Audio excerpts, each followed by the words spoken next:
Вице-премиерот Кочо Ангушев ја искористи својата функција да си додели тендер сам на себе од неверојатни 2,6 милиони евра и тоа оделем на својата фирма Фероинвест.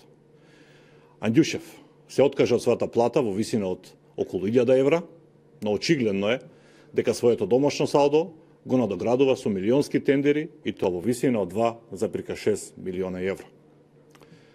За да се оправда самиот себе си и криминалната врхушка, се обидува да изманипулира македонската јавност со смешни образложенија дека тој не е управител на фирмата Фероинвест, туку дека управител е друго лице, а тој е само собственик. Почитувани, ова е скандал од огромни размери. Сите независни правни експерти го осудија вице-премиерот Ангушев, кој додели тендер сам на себе во висина од 2,6 милиони евра. ВМРО ДПМН предупредуваше за вакви бомбона бизнис.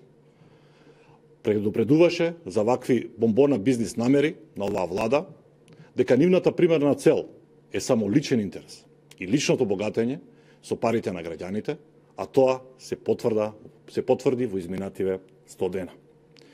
ВМРО ДПМН уште еднаш го повикува надлежното јавно обвинителство да отпочне постапка за утврдување на кривична одговорност за тоа дали, под кои услови, тендерот е доделен на фирмата Фероинвест, која е во собственост на вице-премиерот Кочо Ангушев. Поради сето ова, на 15 октомври, граѓаните на Република Македонија ќе стават крај на ваквото криминално работење на владата на СДС.